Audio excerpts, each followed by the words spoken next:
તો આજે આપણે વિદ્યુત ઉર્જા અને પાવર વિશેની માહિતી મેળવશું. ધારો કે આકૃતિમાં એક વિદ્યુત કોષ દર્શાવ્યો છે, બેટરી. એનો આ પોઝિટિવ ઇલેક્ટ્રોડ છે, ધન વિદ્યુત અગ્ર, જેને આપણે એ નામ આપીએ. અહીંયા ઋણ વિદ્યુત અગ્ર છે, જેને આપણે બી નામ આપીએ. એ અને બી વચ્ચે એક અવરોધ આર જોડવામાં આવેલો છે. ધારો કે એ બિંદુનું વિદ્યુત સ્થિતિમાન વી એ છે અને બી બિંદુનું વિદ્યુત સ્થિતિમાન વી બી છે. ધારો કે વીએ વધારે છે, વીએ ગ્રેટર ધેન વીબી છે, તો એ અને બી વચ્ચે વિદ્યુત સ્થિતિમાનનો તફાવત વી એટલે વીએ માઇનસ વીબી ગ્રેટર ધેન 0, જે ધન આવશે.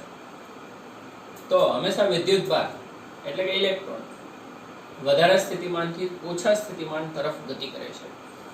તો ધારો કે ડેલ્ટા ટી સમયમાં ડેલ્ટા ક્યુ વિદ્યુત ભાર ગતિ કરે તો વિદ્યુત પ્રવાહનું નિર્માણ થશે. વિદ્યુત પ્રવાહ I બરાબર ડેલ્ટા ક્યુ ના છેદમાં ડેલ્ટા ટી મળશે. એટલે કે ડેલ્ટા ક્યુ બરાબર I ઇન્ટુ ડેલ્ટા ટી પણ તમે કહી શકો. તો સ્થિતિ ઉર્જામાં કેટલો ફેરફાર થશે? વિદ્યુત ભાર ગતિ કરે છે તો ડેલ્ટા યુ પોટેન્શિયલ, સ્થિતિ ઉર્જાનો ફેરફાર. કોઈ પણ ફેરફાર એટલે અંતિમ માઇનસ પ્રારંભિક કહેવાય. અંતિમ સ્થિતિ ઉર્જા માઇનસ પ્રારંભિક સ્થિતિ ઉર્જા.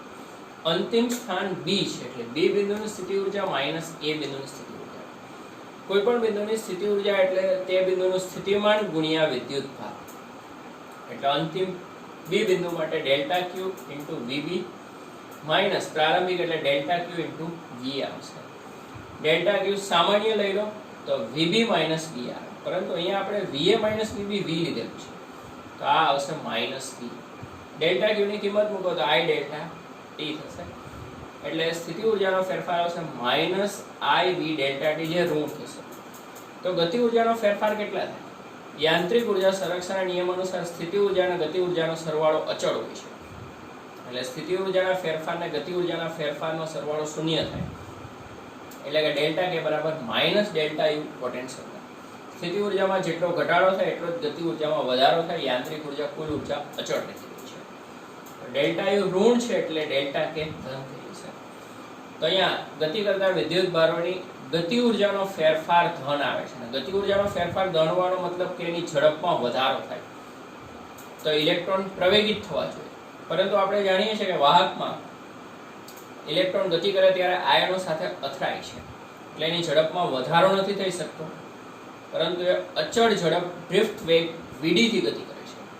તો આ ગતિ ઉર્જા આયનો વિરુદ્ધ ગતિ કરવામાં ખર્ચાઈ જાય છે અને એના બદલામાં ઉષ્મા ઉર્જા ઉત્પન્ન થાય છે.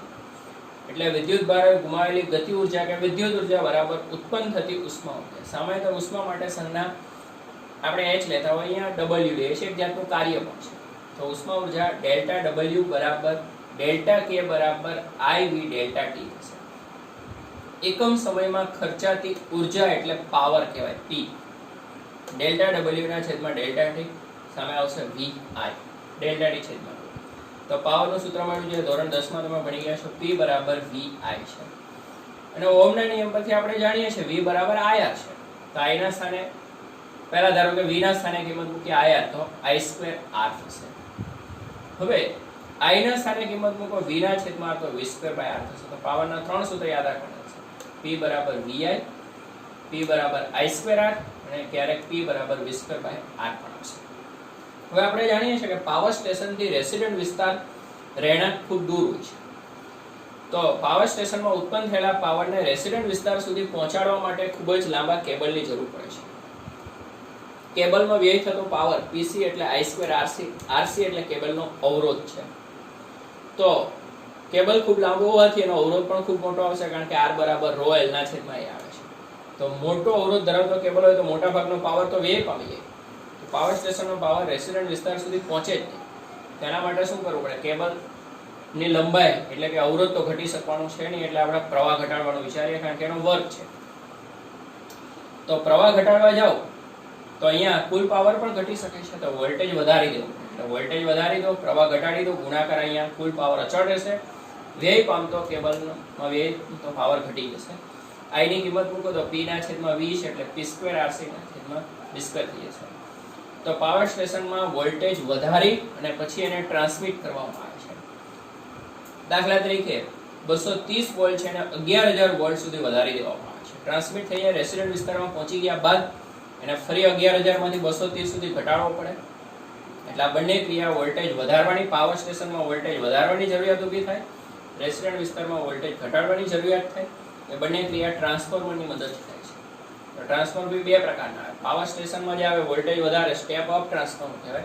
રેસિડેન્ટ વિસ્તારમાં ઘટાડે અને સ્ટેપ ડાઉન ટ્રાન્સફોર્મર કહેવાય. તમારી સોસાયટીની આજુબાજુમાં રેસિડેન્ટ વિસ્તારમાં તમે આવા સબ સ્ટેશન જોયા હશે.